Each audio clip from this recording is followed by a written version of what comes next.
المفلحون ولتكن منكم أمة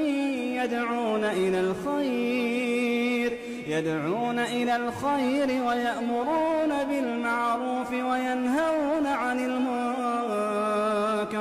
ويأمرون بالمعروف وينهون عن المنكر وأولئك